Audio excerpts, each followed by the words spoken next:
I realized that in this area, there wasn't high performance training that was accessible. Everybody in Detroit deserves to have access to good doctors, to good trainers and coaches. And coming from a high level endurance training and racing, I've worked with some of the best coaches in the world. Why can't my neighbors here in the city have that same access? I don't want to drive. I have a 5-year-old son now. I don't want to drive to the suburbs 45 minutes when we don't have a car. Welcome to the Active Play Everyday podcast powered by Next Playground. I'm your host, Dr. Emily, pediatrician, mom of 3, and childhood wellness advocate. This show is about one simple goal: helping your family find a realistic path to 60 minutes of active play every day. No guilt, no pressure, just finding what works in real life. The information shared here is for education and inspiration. It's not medical advice. Always consult your healthcare provider for guidance specific to your family. All right, let's get moving. I'm Dr. Emily, here with Terra Castro, to tell you that this country has a movement problem. It is a crisis. Year after year, we're getting less and less movement, and this affects us in all sorts of different ways. And so I'm here with a movement champion, Terra Castro. You're a retired triathlete, 16 Ironmen. I cannot imagine even doing one, 42 marathons. Again, I'm not really a runner. I love to be active. Even one marathon to me is a huge amount of energy.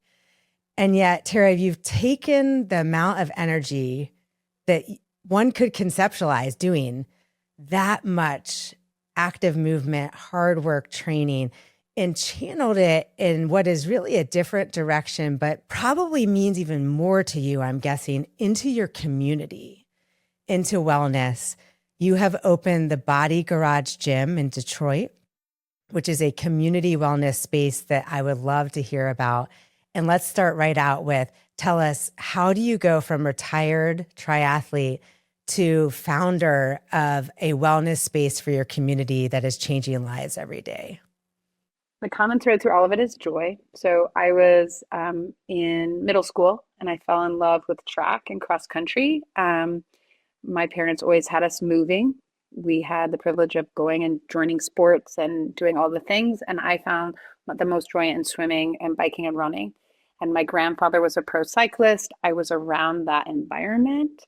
And I just used the gifts that I had genetically and got into triathlon, raced all around the world, 8 world championships, all the things. But there was a point in 2013 where I just DNF'd in the middle of a race. I had lost all the joy that it took to perform. I felt like I lost myself. The backstory is I was going through a really rocky marriage. I married my coach, and I just unclipped on the bike in the middle of the bike course. It was in Orlando, Florida. I still remember it. I can see it. Wow. And Yeah, I profound called him. moment. I called him from the course and said, I'm done. Like, I'm coming home. I'm retiring. Retired from triathlon. Tried to save my marriage. I was all in. And it didn't work, you know? So in 2014, in August, I moved back home, got divorced, and was probably in one of the darkest points of my life, like just an identity crisis. Like, what does this look like? And I found a gym here in Detroit. I was living with my parents at 34, and I started going every day because I was training 8 hours a day. Like, where do this extreme change isn't very healthy. So I joined this gym and I realized this is kind of fun. Like, what does it look like to work out for fun and to move our bodies for joy and to just be well? Obviously 8 hours a day of training, racing an Ironman every quarter, like these aren't actually healthy things. I needed to learn what wellness and health looked like to to everyday person, you know. So I joined this gym. I started working out, but I saw gaps in where we weren't caring for people. That facility didn't meet my mission and values. And as a woman, I said, well, that's it.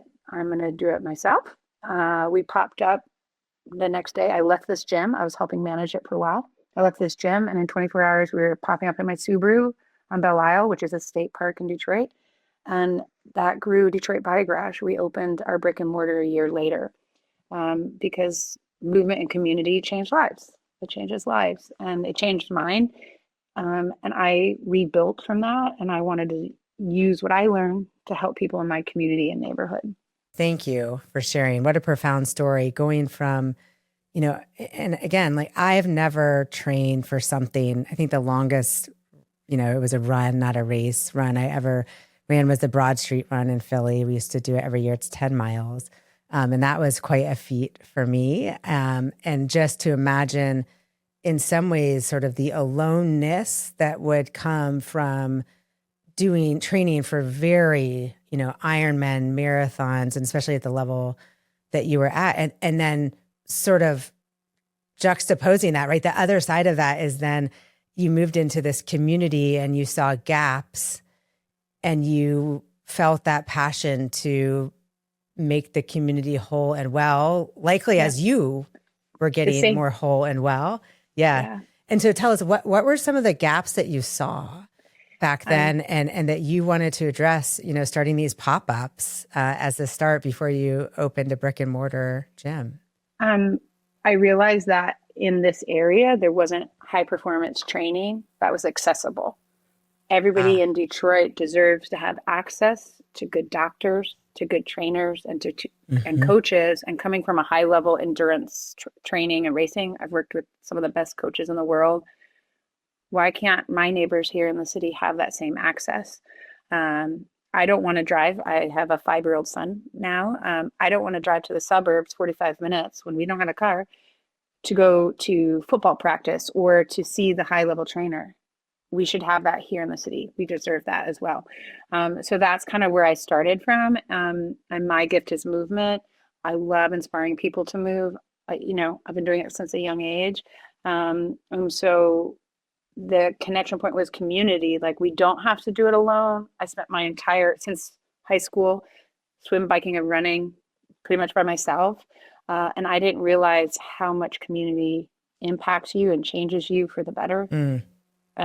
The joy lives there. Things grow from that. So that's why we're here now, So tell us a little bit about Detroit Body Garage and just describe for us. And we may even be able to pull some B-roll and some photos or short videos that you have to give, our listeners a picture of what this is like. But, tell us what sort of things happen there that you're most proud of, and where is that intersection of movement and community? Give us some examples for those who might not realize really what you're doing, which is so cool. On the outside, you see that it's a gym. We're actually in a old car garage that we turned into a gym. We have 30 classes a week, kettlebells, dumbbells, TRX. Everything's car themed because my grandfather worked on the line for 42 years for GM. Wow. So we're actually in the neighborhood that my grandparents met and got married. So when I came back, I needed to get rooted and grow where my family started. And that felt very healing for me. We're on the east side. It's one of the most unhealthy neighborhoods in my city with heart disease, asthma, because there's car factories. Yeah. So it made sense to get rooted here. With our 30 classes, you get membership punch cards, but everybody's welcome. So you're doing class with, maybe you're 30 and a business professional. You're going to have someone who's 70, retired, trying to learn how to make friends now that they're retired, and there's something special about that because we all have things that we can teach one another. Everybody honors the space. They come in with love, or, maybe they're struggling through something. Someone will say, I didn't see you for the last week. Where have you been? How are you doing? And so it's kind of that third space that everyone's talking about right now, that you can go and get the connection, accountability, and it's easier to move when you're with other people, right? It's harder to do things on your own. And then from there, we have our classes. We do a community supper. So we call it Sunday supper, where you just have a meal. Like the loneliness epidemic that they talk about, we're trying to bring that into the gym. So we have potlucks, we have family workouts, which is really important because we need to be moving as families. If kids see their parents moving, that really helps and inspires them. And then we do a lot of free workouts because we're making wellness and fitness more accessible. Everybody deserves to move and be well. So yeah, I love that it's the whole family and that, Mhm. you described we've got kids working out, which, I've seen, hopping on and off of plates on the ground, for example, and Yeah. making it fun and making it into a game, and they're all doing it together. And then probably their, parents, guardians, maybe even in your neighborhood, their grandparents are there also doing what they can. And just like you saw, some of your family members being sort of elite athletes growing up, and that inspired you, Yeah. I found that kids seeing their parents move at any level, it doesn't have to be elite athleticism, and I encourage, my patients and other families that I know, just take a walk around the block after dinner if it's safe to do so in your neighborhood at that time, right?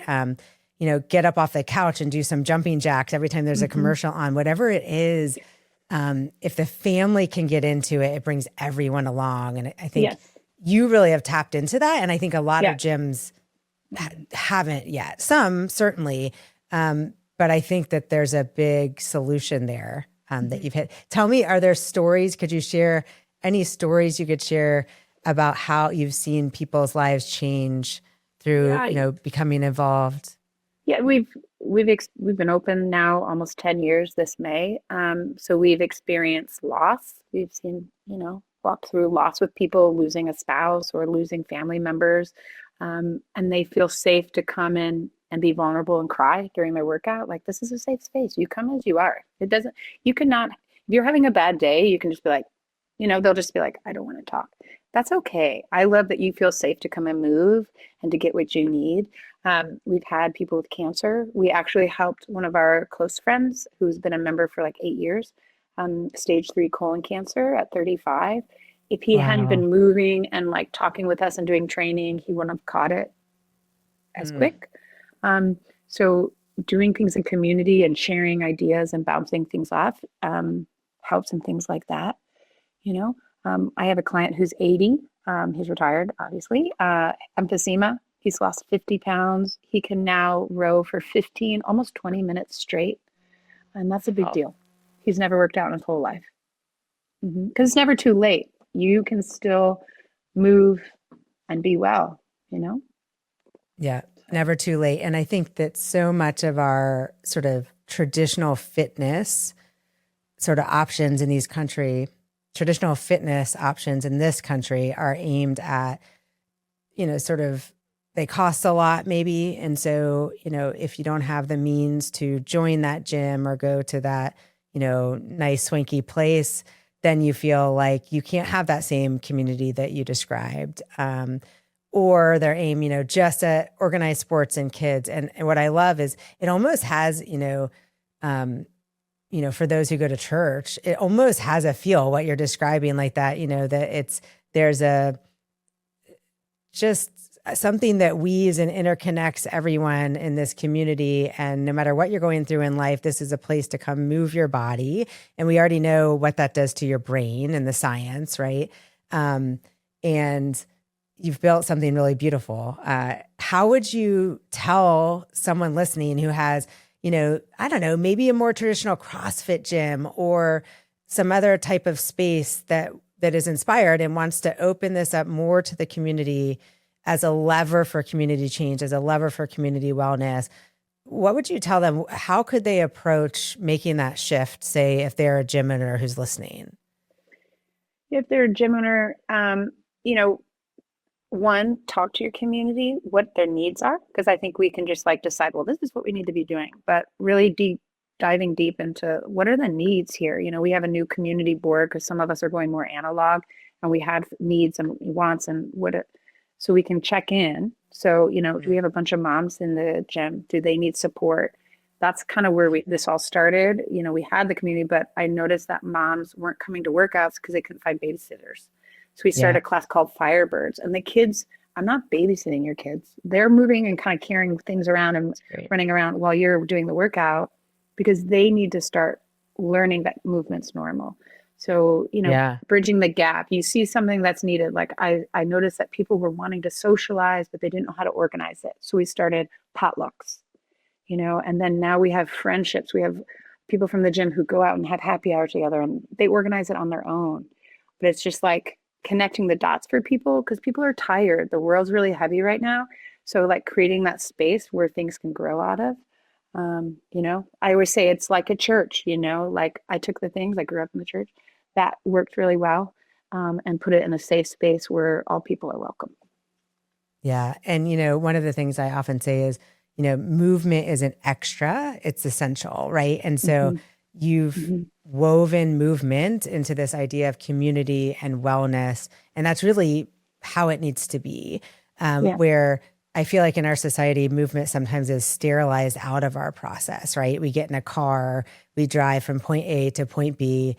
We drop our kids off at school where they probably, if they go to a public school, many of them, they don't have, enough opportunities to move, which we'll get into Yeah. in a minute because you've also Yeah. affected that part of your life in a cool way, which I want to hear about.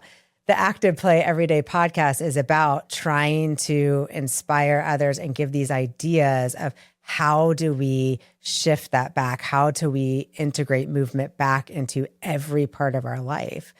Because really it's so key to wellness. And I know you know that, and I'm preaching to Hmm. the choir here Hmm. quite literally, but it's just so nice to speak to someone who's so like-minded. You don't have to be a pediatrician to know this. You just have to have a passion, and for you, an expertise Yep. in movement that you built over years and years of training with top folks. And I think there are so many people in this country that if we can inspire and give and share these ideas, we can make a huge difference. Agreed. Like I feel Yeah. like this is a pilot program that we're creating. We actually just switched Detroit Body Garage from LLC to a nonprofit because we want it to be Congrats. bigger. We want to Tell be me more. able. How do you, So, yeah, go ahead. we do so much for free anyway, but I'm just seeing that I this needs to be a bigger scale. Like every neighborhood needs to have a place to go move. And as someone who's car light or car free, I can't get the 5 miles to the rec center. My neighbors can only maybe go a couple blocks. And if they are seniors, that might not even be feasible to leave your home. So what if you have the local coffee shop, the local gym, each neighborhood around the city has those things? We're all going to be thriving. So I'm thinking in a bigger scale. I've never been in this to make millions or franchise. I really care about wellness and being well. I went from an extreme solo sport to seeing the impact, and the joy that it brings people to be healthy and move. Yeah. We think of this idea of food deserts, and we talk about that in pediatrics where, a neighborhood may not have a grocery store where you can go and buy an apple, Yeah. quite literally, within walking distance of your home. And I think I have not seen, I need to look, and I'll put it in the show notes if I find it, but there are probably also movement deserts, right? Where if you want to go and somewhere that has fitness equipment, how close is that to your house? A place that's got a community that will inspire you to move. How close is that? Can you safely go out for a run at dusk in your neighborhood or not? And in some, as we know, some neighborhoods, the answer is not. And so, how can we help every community, just like what you're saying, have a grocery store with fresh produce, have a wellness space that's focused around community, that everyone can come together and get their movement in and be inspired? Because it's so hard to move by yourself, Yeah, as you know. it Yeah. is. And how can we take these barriers down? Where we are, our gym, the closest food is a liquor store. So I have neighbors walking down the street to go get their snacks and whatever. They're not even going to get a drink. That's what's Yeah. walkable. Um, Mm-hmm. and so we just put a food pantry outside so that maybe they don't have to walk all the way to the liquor store. They can just get some snacks and stuff out of the food pantry. So, hopefully what we're doing inspires other people, but then we can also grow it from here and get more families moving. So how does moving into the nonprofit space, what opportunities does that open up for you to spread what you're doing? It allows us to do more partnerships, like with Okay. local hospitals. Where we are, two of the local hospitals are doing air quality research and also research on diabetes, heart disease. And so I really want to partner more in that capacity to give them data, to show my neighbors like these are safe places. We can cover their cost. Right now I'm 130 a month, and that's as cheap as I can keep it right now, because commercial rent is insane in Detroit. And Yeah. so I'm trying to find solutions to make this as accessible as possible. Yeah. That's fantastic. And I mean, I could imagine there could be potentially corporate sponsors and folks who then make a Exactly. donation of equipment and et cetera to a nonprofit Yes. to support the neighborhoods that really need the most support, right? There are neighborhoods where, there's a gym on every corner practically, Yeah. or a different type of workout, Orange Theory Fitness or Right. F45 and these sort of big corporate chains that are very deliberately placed where, there are high income families around. Right. And so, yes, wouldn't it be nice if we could have more funding go towards those communities that really need it most and need those same places to go and be well? Yeah, I love it. I'm going to have to get an update because I want to hear, how this is going because I know that this is a new transition. Yeah. Huge congratulations. We see that need, and with the climate of the world right now, this is the impact that I can do. This is the change that I can help.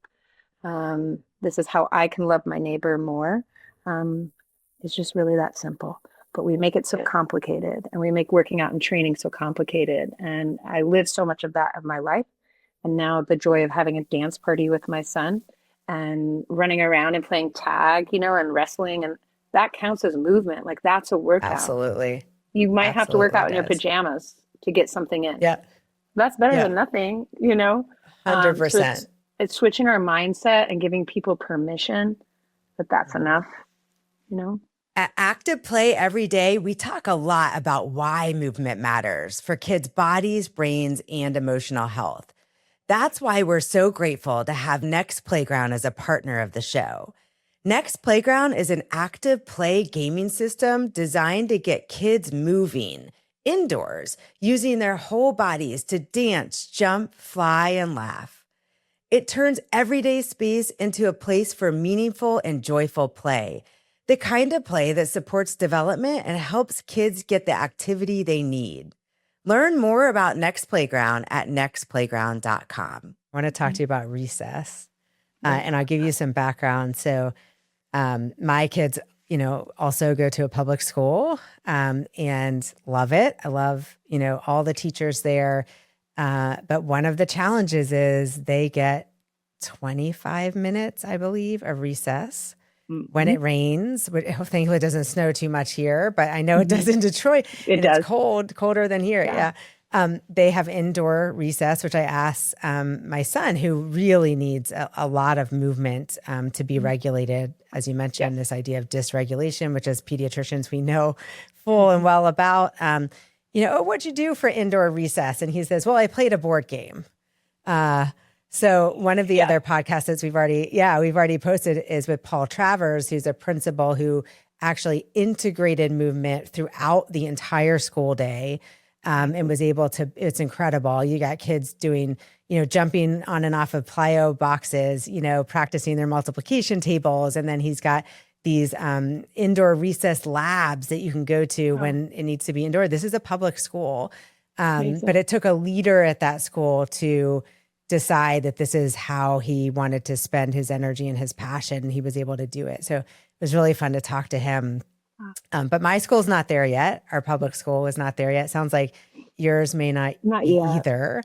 Yeah. And so how did you intervene? What are you doing there? And share the story.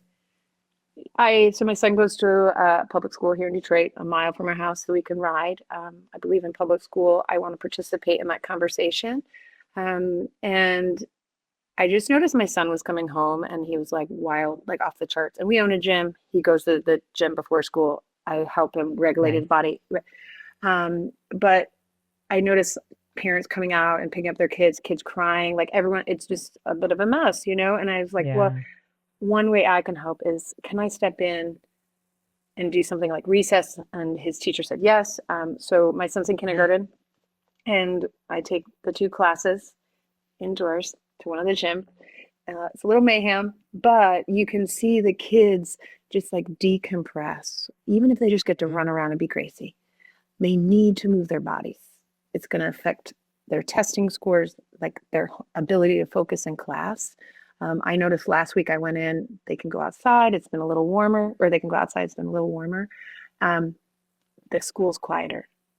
The energy that you feel in the school, everything's calmer. So you can see it day to day. If they get to move more, they're going to be able to focus.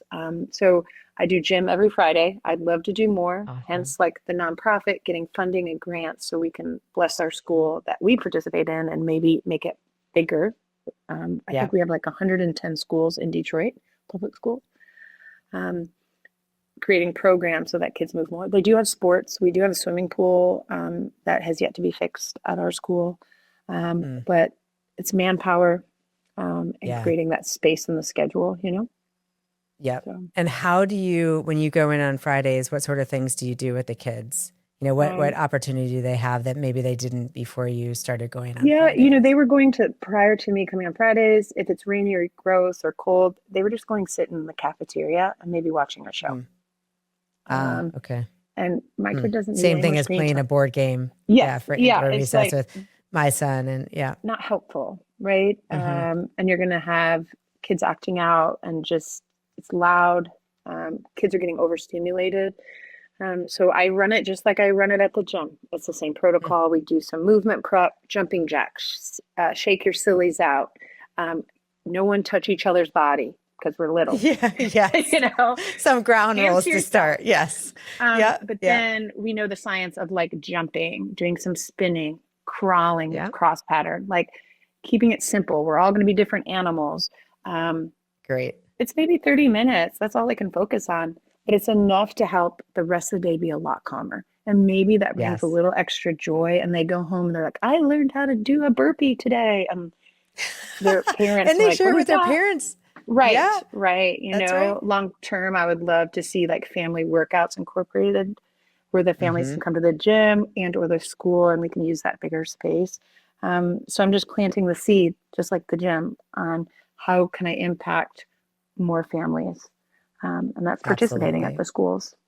You know? Yeah. And as an aside, I'm going to send you, if you haven't seen them already, Paul Travers sent me a couple of resources. There are some big nonprofit, I think, organizations around this that have some good ideas and who will come into schools and try to transform the curriculum in some ways, which he went and got some training from one of these. Just as an aside, I will send it to you. Please. Because,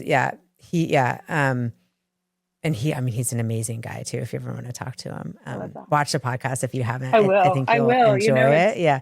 We love our school, and it's an African-centered learning school, so that's really important. Being in a transracial family, but if we could get kids moving more, you know, overall health. We actually have a health clinic on site, which is really beautiful, so kids can have access at all times. It's free. The parents can use it as well. So I think it's just bridging the gap and connecting the dots for the school. Yeah. So there's some aspects of wellness that's fantastic. And agreed. Just sort of boosting up the movement part, which there are so many barriers. And I plan absolutely to do a podcast on recess and the challenge with public schools beyond what we did with Paul Travers to look at that. Because they don't have boots, right? So some of the times it's just they don't have gloves. They lose them. They don't have the right jackets. You know, some kids, we have kids in our school that are homeless. Like there's just so many things. So, you know, how we can each participate is how change happens. So, yeah, that's right. Yeah. Thanks for doing all you're doing. It's amazing. You know, your son's school is like there's so many schools like that across the country. Right. And it's pretty profound when you think about it. And anyhow, it's overwhelming, honestly. It is overwhelming. That's how I'm feeling. I remind people it's like, but we can only do what we can do right here and in our community. That's right. Like it needs to be more hyper local because the big pictures are just going to overwhelm you. Yes. But if we equip people to, you know, stay in there, like, hey, I'll help your gym. And like, this is what we do here. And like, let's have this roundtable conversation. You know, there's no like magic pill, like And you say, focus on what you can do. I've seen you say that before. And um, it really is a powerful statement from every angle, right? I mean, I say, focus on what you can do today. You don't have to get 60 minutes of movement today if you truly add them up, and you get 10 to 15 on an average day. Okay, well, tomorrow you're probably not going to get 60 just because you watched, one of these podcasts, or, you were inspired because it's New Year's Day or something like that. But what can you do today? Can you get up and do a few air squats at your desk every hour? And what can you do in your community? What's your superpower, and how can you help? I think is a really nice way to think of this. Because just like you said, as soon as you think about the sort of how big this problem is, even for yourself, like if going to 60 minutes of activity a day, that can feel completely overwhelming. Or thinking about how are we going to get movement into every public school across the country, completely overwhelming. But yeah, thinking about what can you do today, and taking that first step quite literally. Yeah, Yeah. like right where you are, in the season you're in. And like I always say, something is better than nothing. And we call them snacks, like workout snacks, like Yeah. 10 minutes here, 10 minutes here. It adds up through the day. Yes, it And sure an hour's does. really daunting. Like just, I'm so Yeah. type A, I'd be like, I can't do it. I can't get my 5 mile Yeah. run in. Well, girl, you just something like a mile with your Yeah. kid, or I'm running laps around the house. Like, Yeah. you build that consistency. It's a constant build. Yep. The all or nothing 100%. thing is where the toxic stuff comes in. Yes. Yeah. And then, how can you inspire your whole family? And whether that's a kid saying, okay, I'm going to walk like a different animal every time I need to go to the bathroom, and I'm going to Yeah. bear crawl one Yeah. way and do it a different way. Yeah. Next thing you know, you're going to be inspiring your parent or your younger, Yeah. older sibling, or it's definitely, it's contagious. Yeah. And it doesn't have to be an hour all at once. Right. You have to find what is like joyful for your family too. Like not every family loves soccer. I have tried so many sports for my son. He loves BMX. Like he likes to jump Cool. off rocks and do the with his bike. That's Yeah. okay. Like Yes. find It's great. what inspires you for movement. Maybe your whole family loves yoga. I love that for you. Let's just get everyone doing yoga or Pilates or Yeah. Zumba. It's like there's no wrong movement. We just have to move. Yes, that's it. I'm going to say that Hmm. again, because Yeah. there's no wrong movement. We just have to Yeah. move. That is it. And one of the things we're hoping with the podcast is just by talking to all different kinds of people who are inspiring people to move in all different kinds of ways. Each family or each person can sort of piece together, what are the things that I liked? How can I achieve this for myself, for my family? And we can move the needle a bit. Because it's so very important, and there's so many aspects of health that we hear about from every angle, but I don't think we hear enough about movement and how to just Agreed. weave it into your day. Yeah, and for so many, it's not about going out for a run. It's not about going out for a bike ride. It may be the exercise, snacking. It may be walking to school. Whatever it may be, you gotta piece it in, and then it'll become a habit. The most profound moment for me is thinking through this idea of the food desert. And there really are these movement deserts also. And how do we impact that? And you're doing it with Detroit Body Garage. And this idea that how can you spread that? And how can we spread your model Exactly. to other movement deserts around the country?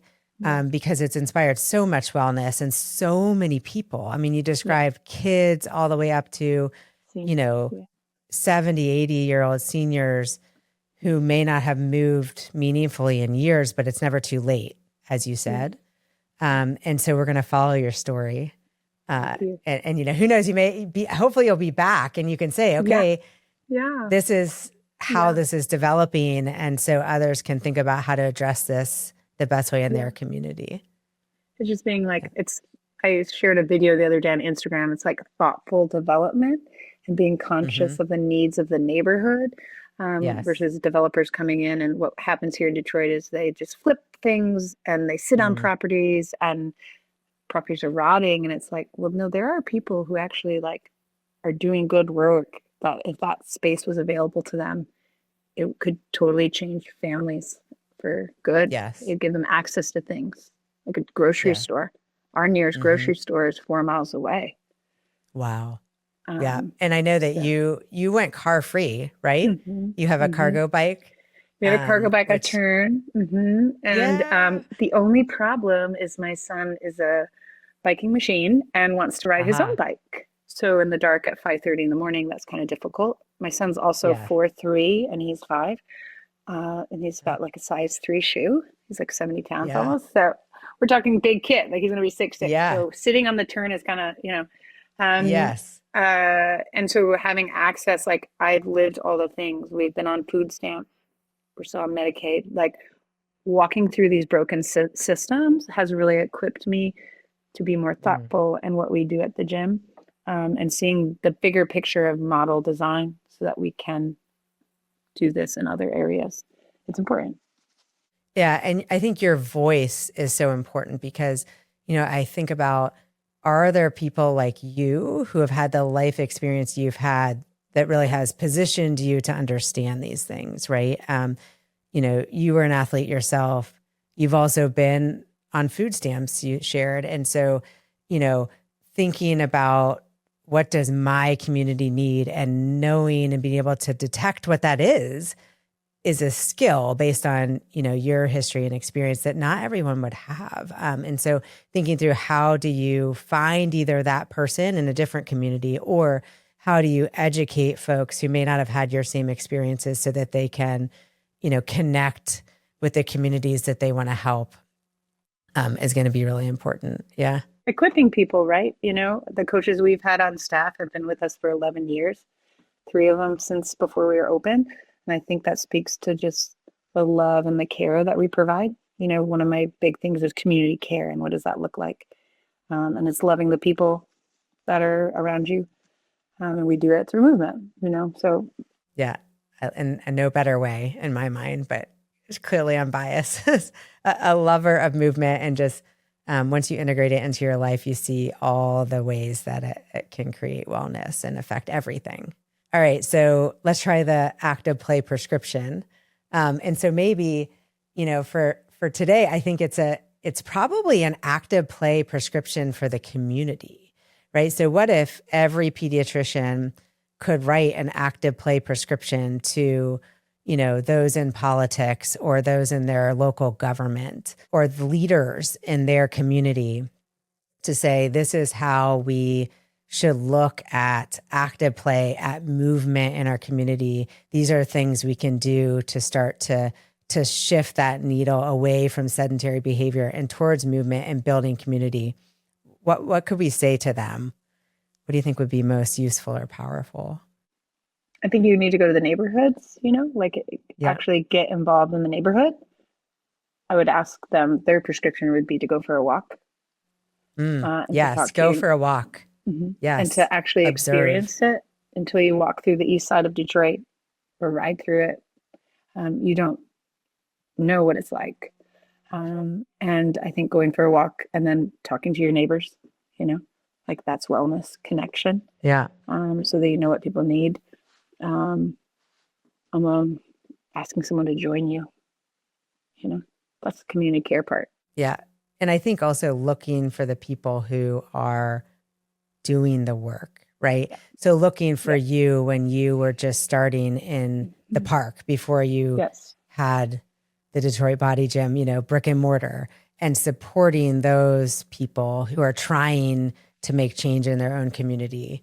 And that's a good Yeah. point, because I think it's what happens is the bigger franchises and things come in, they swoop in and try Hmm. to fix something that they maybe haven't participated or joined in on that conversation, and they think they know and how to fix it. But there's already people doing grassroots things, and to lift them up and to listen to them and be present. And then, what do you need? Really ask Yeah. them what they need. Yeah. It might And be some listen. basic things that will then equip them so they're like, oh, now I can be well. Like if you can't get food, you don't have a roof over your head, you can't get to work. There's no way, you don't have the capacity to move and be well. So we have to meet the like basic needs first so that families can Yes. be equipped to do that. Yeah, absolutely true. And what would you say, we're thinking about every pediatrician everywhere handing out a prescription for 60 minutes of active play a day. And I'm thinking through handing out that prescription to a child in your neighborhood before Detroit Body Garage was created, before there are these options. What would you say to them about what can they do today? Yeah. Meaning before all that was Yeah. created, how can they put some movement into their routine despite the barriers? Yeah. It's a I hard think question. it's hard. I mean, here they would Yeah. have to be inside. It's not safe to go outside. We might be chased by stray dogs. Like there's still some gun violence, like that's real. Also, if you're black or brown, like there's a whole bunch of layers there. But I think what could be, just making it simple. I think they get stressed out when you're going to give them this list of things. So it can be like, hey, I just want you to dance to 3 songs. Most songs are 4 to 5 minutes. That's 15 Love it. minutes, right? Yeah. That works really well for my son. He can do the Spotify. There's no like videos on the iPad. Yeah. He picks his songs and he's dancing, and then you participate with your child. Yes. I think we have to make it more simple. We make it really complicated and about medications and all these things, but connecting with that patient and saying, this is hopefully how easy it could be. And these are ways to do Yeah. Yeah. I love it. I think music is a really powerful sort of thing to get people moving. And then also encouraging the parents or guardians, grandparents to do what they can with that child. Because we know if we get up and move with children, they might be shocked at first, what's happening? Yeah. This has never happened before for some families, but then they will share in that movement joy and I think get into it with you. And so at the most basic level, just integrating that into your life in the safest way you can, when you can, where you can, is great advice. And it makes me really grateful for the opportunities that my family has, and very aware, on the other hand, that not every family has those opportunities. Yeah. And I think that's too also where we can use our privilege to bless others, and the gifts that we have. So that's what we're doing here, Oh, it's amazing. This is my favorite interview ever. You're amazing. Thank you. You need to come visit. Like you guys need to visit. Oh my gosh, we will. Yes. For more tips, resources, and show notes, visit activeplayeveryday.com. And if you found this episode helpful, please help us out by rating and reviewing the show from wherever you're listening. It really helps other families find us. Until next time, consider this your active play prescription, because play isn't extra, it's essential.